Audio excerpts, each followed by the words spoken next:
Apreciados oyentes, muy buenos días. Esto es Reflexiones Matinales, Llave de David. Una mañana más, juntos compartiendo la palabra de nuestro Padre Eterno, a quien rogamos en oración nos dé entendimiento, sabiduría y comprensión. Para el tema de hoy titulado Jacob revela acerca de sus hijos antes de morir. El texto bíblico lo encontramos en el libro de Génesis, capítulo 49, versos 1 y 2, que dice: Y llamó Jacob a sus hijos y dijo: Juntaos, y os declararé lo que os ha de acontecer en los días venideros. Juntaos y oíd, hijos de Jacob, y escuchad a vuestro padre Israel. Así como Isaac, en su bendición, por obra de la predicción divina, había proféticamente señalado a Jacob y a Esaú la historia futura de sus familias, así también, en un amplio bosquejo, Jacob describió el futuro de la nación entera representada por sus 12 hijos. Aunque los caracteres de estos formaron el punto de partida de sus profecías concernientes a ellos, Yahweh reveló al patriarca moribundo la historia futura de su simiente, de modo que discerniera en los caracteres de sus hijos la evolución futura de las tribus descendientes de ellos. Con visión profética inequívoca, a cada uno le asignó su puesto e importancia en la nación en el futuro. Jacob dirigió su primera profecía a su primogénito Rubén, diciendo: Rubén, tú eres mi primogénito, mi fortaleza y el principio de mi vigor, principal en dignidad, principal en poder. Impetuoso como las aguas, no serás el principal, por cuanto subiste al lecho de tu padre. Entonces te envileciste, subiendo a mi estrado. La preeminencia natural que le pertenecía a Rubén por ser el mayor era propio, imprescindible. Sin embargo, habrían de serle quitadas debido a su debilidad moral de carácter, por la que éste perdió los privilegios de primogénito. Aunque específicamente su crimen consistió en cometer fornicación con Bila, concubina de su padre, su historia posterior pone de manifiesto además una inestabilidad fundamental de carácter. Esa debilidad básica lo descalificó para llegar a ser líder, pues el liderazgo con frecuencia demanda firmeza y determinación. Jacob dijo: no serás el principal. Fue así que Rubén perdió el liderazgo de Israel. Su tribu nunca alcanzó una posición de influencia en la nación. Ni una sola personalidad prominente surgió de los descendientes de Rubén, ni juez, ni rey, ni profeta. El liderazgo fue transferido a Judá y la doble porción a José. Simeón y Leví eran hermanos, no solo en la carne, sino también en sus pensamientos y acciones. Es claro que Jacob tuvo en cuenta su desenfreno en la traidora matanza de la población de Siquem, crimen que Jacob nunca aprobó. Este rasgo de carácter los descalificó para el liderazgo. Jacob dijo: yo los apartaré, porque los dos hermanos habían cometido juntos ese crimen. Su posteridad había de estar dividida o esparcida en Canaán. No constituirían tribus independientes.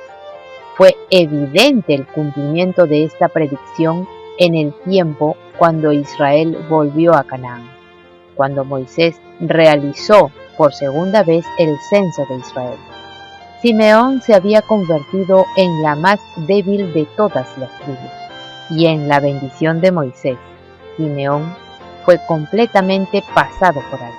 A esa tribu no se le asignó un territorio por separado como herencia, sino una cantidad de ciudades dentro de los límites de Judá, puesto que, por regla general, las familias de Simeón no aumentaron sino un poco. Finalmente, la mayoría de ellas fue absorbida por la tribu de Judá. Otras emigraron en dos corrientes hasta zonas más allá de los límites de la tierra prometida. En vez de una herencia territorial, Leví recibió 48 ciudades, esparcidas entre todas las otras tribus. Sin embargo, el esparcimiento de Leví en Israel se convirtió en una bendición para todos debido a la elección de la tribu para el sacerdocio. Aunque Jacob retiró los derechos de la primogenitura de Rubén y pronunció una maldición por el crimen de Simeón y Leví, no desposeyó a ninguno de ellos. La historia posterior de Leví es una ilustración de cómo una maldición a la vez puede cumplirse y resultar en una bendición para todos los que la reciben. En el Sinaí, los descendientes de Leví fueron los únicos que quedaron de parte de lo correcto cuando cayeron todos los demás, y por lo mismo fueron nombrados como tribu para ser los dirigentes religiosos. Aunque no se cambió la maldición de Jacob de que no debían recibir herencia, su cumplimiento proporcionó una bendición para ellos y para sus hermanos. El cuarto hijo de Jacob, Judá, había de recibir una rica e incomparable bendición que le confirió supremacía y poder. Aunque no está dicho así expresamente por Jacob, Judá recibió el derecho del primogénito al liderazgo, perdido por Rubén debido a su inestabilidad emotiva, y por Simeón y Leví a causa de su crueldad. De acuerdo con el pasaje del capítulo 29-35, el nombre Judá significa el alabado. Mediante un juego de palabras tan grato al corazón oriental, Jacob le aseguró a Judá la alabanza de sus hermanos. Judá había mostrado un carácter noble, aún en la hora oscura cuando los hermanos de José tramaban matarlo.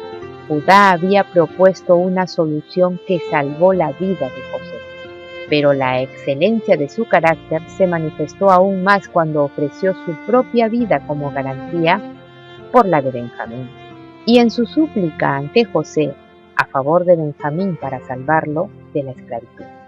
Esto había sido evidente ya antes, en su comportamiento con Tamar, aunque al principio parece haber sido un individuo un tanto indómito y temerario.